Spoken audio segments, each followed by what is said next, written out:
one of the themes throughout the book in 16 years of research turned out to be prejudice, unfortunately, or intolerance. I know it came into your life when you were very young. Yeah. Probably into most Americans' lives. Oh, I would think so. I would think so, because none of us were, that I remember, were original Americans, because our parents came from other countries. So that when we were 5 or 6 years old, or even as old as, I mean, at the age of 10 or 11, there were remarks, anti-tolerant remarks. And I still see a couple of scars up here. Yeah, well, you know, it was a kind of a neighborhood, but there were a lot of neighborhoods like that, and you defended yourself when it came to that. Pete Hamill, the writer, said that you were the most investigated performer since John Wilson Booth. I know, it's true, when you think about it. True or false? Is the singer in The Godfather you? No way.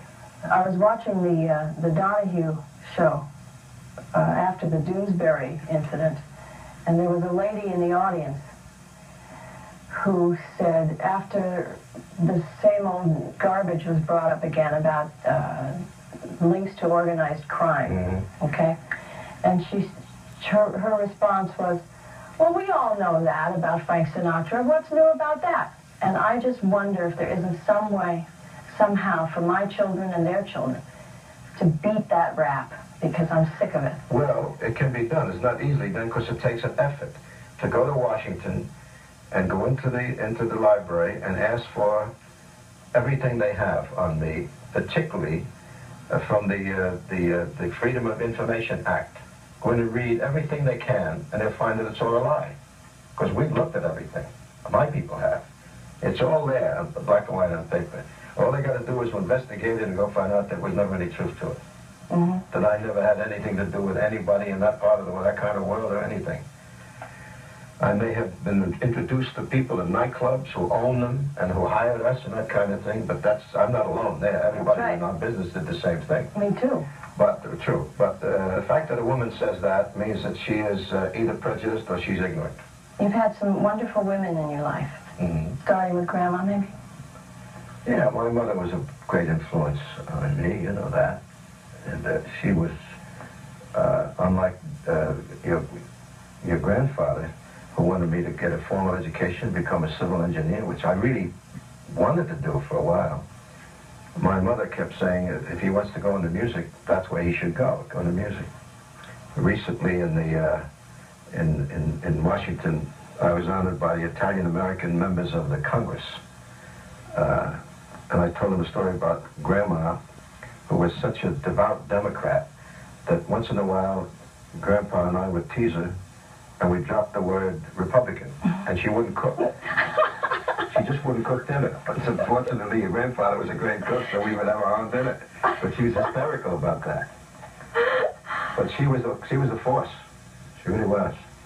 And can you be objective and tell me what kind of a father you are? Or is that too tough? No, I think you're a wonderful father. Not too tough. No, I have been at times very lax in my duties as a father in the early days, because I was on the road all the time and away most of the time, and then right on top of that kind of lifestyle came the divorce from your mother, so that wasn't very good as being a father. But on the other hand, I always loved you three kids, and constantly, 24 hours a day, worried about you all the time, thought about you, wanted to do more things for you, but your mother would stop me every once in a while. She'd say, you've bought enough now, let's not do any more, don't because spoil you spoil them, and all that kind of jazz and whatnot. But I think objectively, that's the only way I can explain it. I love being a father and a grandfather. I wish there were more grandchildren. I know you do. You know, with your sister and your brother. They better get busy. But they're still in the bullpen somewhere. They can't get them out of the bullpen. Okay, now, how do you think Frankie and Tina and I have behaved as kids? How do we back up? The three of you were pretty good. I mean, seriously, when you come from I think the world understands that if the children are born of a family whose name suddenly becomes nationwide known or even internationally known, it can cause a problem. It has in many families that we both know, and particularly in California, I'm talking about, or in New York, any part of show business.